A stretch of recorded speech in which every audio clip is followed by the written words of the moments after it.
Gracious God, as the showers renew the earth, bathe us in your healing power. Stretch out your hand that we may live and know that you alone are God, in whose faithfulness we have life more abundantly. Welcome back to Trinity Place in Geneva, New York. This is the 22nd Sunday of Pentecost.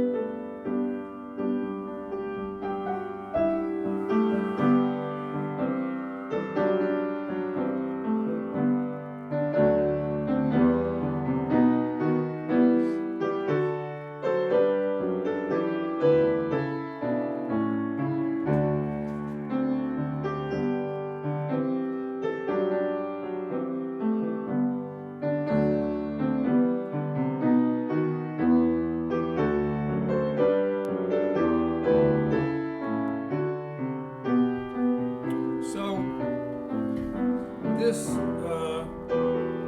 reading from Matthew contains the most famous of Jesus' teaching, doesn't it? I mean, it's got to be right up there with turn the other cheek and blessed are the peacemakers. But this squib from Matthew is the heart and soul. The heart and soul of what Jesus taught, the core principle and mission statement, as we might say today. It appears prominently in Matthew, Mark, and Luke. All right, so that's the end of the Bible study, except we need to know, if we don't know it already, that Jesus didn't make this teaching up. Shema, from Deuteronomy 6:4, is the central affirmation of faith in Judaism, said or sung twice a day by many Jews, once in the morning and once in the evening. Shema Yisrael, Adonai Eloheinu, Adonai Echad.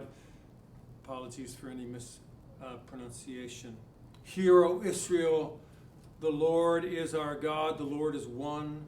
And as for you, you shall love the Lord with all your heart, with all your soul, and with all your strength.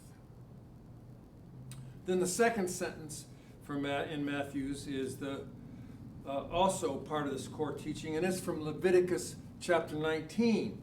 Now, Leviticus is one of those books of the Bible that's a real sleeper, especially if you're trying to read the whole Bible in a year, which I don't recommend. But if you know what you're looking for, and you can pay attention through the long list of ordinances, Leviticus is pretty amazing. So Leviticus 19 begins by saying, you shall be holy, because I, your Creator, am holy. And then it describes how to be holy. Verses 17 and 19 are about not hating one another, and so not bearing a grudge against one another. Rather, love one another and love your neighbor as yourself. It's a whole chapter about relationships that goes on to say, the foreigner who resides among you shall be to you a citizen among you. You shall love the foreigner as yourself, for you were a foreigner in the land of Egypt. In other words, loving our neighbor as ourselves does not mean just the people we know and who we think are just like us. So let those with ears, as Jesus was fond of saying, hear. Now, there's a whole lot of us in this sad and bitter world who need to hear. You shall love the Lord your God with all your heart, with all your soul, and with all your strength. You shall love your neighbor as yourself. This is how we are to be holy. Like the Creator from whom we have life is holy. That's how or what we are to do to love God and to love neighbor and to love self. Now, there's no reason to feel defensive right now just because you know in your gut that you're not very good at this. In fact, it's a lot better if we're defensive than complacent because, imagining ourselves as model citizens at being this kind of holy, that kind of blindness and denial is way harder to work ourselves out of than mere defensiveness. Truth is, we're not that good at this loving thing. We may be good at loving our family members and a few other people we kind of like and think are pretty much okay, but then there's all the rest of those people, and truly we do not love that many people as we love ourselves, and in some sense as we wished we loved ourselves. The truth is, I think, what's going on in Israel, between Israel and Hamas right now, could happen in many parts of our own country. We hear the rhetoric already, even in the House of Representatives, even in city councils, even in churches. The distance between rhetoric and actions when it comes to hate is a very thin line. It gets crossed even without intention once the rhetoric is embraced and normalized. If there's one thing that we could say is incumbent upon us when we are part of a community like this, it's that we will not espouse or be part of normalizing hate. Now, the hard part of this is that when we champion a particular policy or party or politic, we so often do it with hatred toward those who are foreign to our way of thinking. Now, we might not think of ourselves as haters, but animosity and anger and fierce partisanship easily and quickly bleed into hatred, even when just a low-level burn rather than a full-throated vitriol. I know that Jesus and the Bible don't hold a whole lot of credibility and authority like they once did. At least not in the polite society where we often too often hang out. But this is how the be holy business ought to catch our attention, at least a little bit. Why? Because we know it's true. We know it from our own experience of loving and of failing to love, and the experience of being hated and not being loved. We know in our bones how true this how to be holy thing is. It doesn't have to be measured or replicated in a laboratory because we can see and hear and feel and even smell the failure of it in Gaza, in Lewiston, in Mariupol.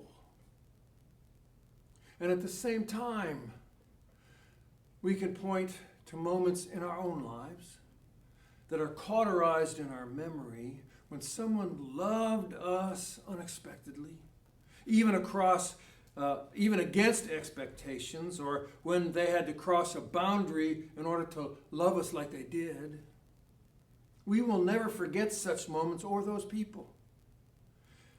If we believe in God, it's likely it is with such people and experiences that we associate the definition of God. Now, having said all that, I feel a little sheepish today saying what you already know about loving and about loving God and loving our neighbor as ourselves. I don't have any special wisdom or magic tricks, and in fact, I suspect that many of you are way better at loving and resisting hate than I am.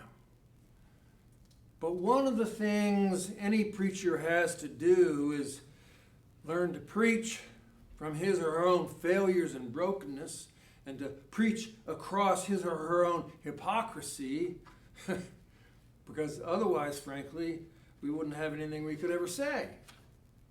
So when Matthew and Jesus and ancient Israel challenge us with the Shema and the holiness teachings of Leviticus, the only thing we can do is put it out there and look at it and say, well, duh. Are we lovers or haters? Do we resist our desire to hate? Do we practice our choices to love? Do we acknowledge our resistance to love others? Do we deny how poorly we love ourselves? Do we admit that our core principle is loving even those we fear and do not trust? Or do we pretend that there are certain people who we're allowed not to love? I think honesty is the best policy here. Start where we are and go from there. In AA, in what they call the Big Book, there is a description I have always found chilling when it's read out loud. It says, those, and this is about alcoholism, those who do not recover, it says, are people who cannot or will not completely give themselves to this simple program, usually men and women who are constitutionally incapable of being honest with themselves. There are such unfortunates. They are not at fault. They seem to have been born that way. They are naturally incapable of grasping and developing a manner of living which demands rigorous honesty. Their chances are less than average. Grasping and developing a manner of living which demands rigorous honesty. I think that's how we become lovers instead of haters. If we get good at rigorous honesty with ourselves first and then gently with one another, we begin to recognize when our thoughts and our actions are turning toward hatred and away from loving. Now, loving's not an emotion, of course. It's a cadre of actions. Are our actions demonstrating love of God, of one another, of ourselves? Or is what we're doing contributing to indifference and then potentially to hatred? When we're being honest, it isn't even very tricky. We know. Because we know how we need to be loved. And we know when we're being abused and disrespected and hated. So if we're being honest, it becomes very clear what we are doing and whether or not it is loving. Shema.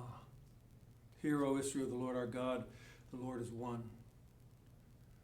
And as for you, you shall love the Lord your God with all your heart and with all your soul and with all your strength. And in turn, love your neighbor as yourself. Let's begin with honesty and then move on to recovery.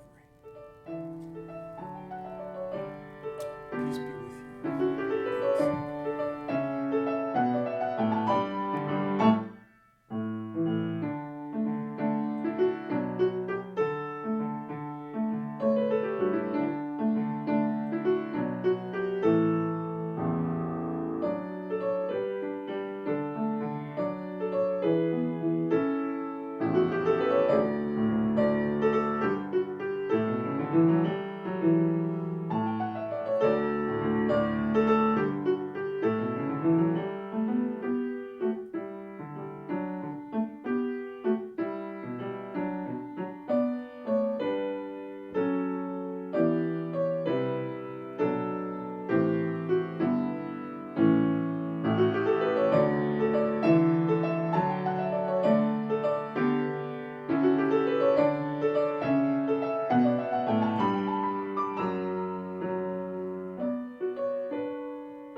Yeah.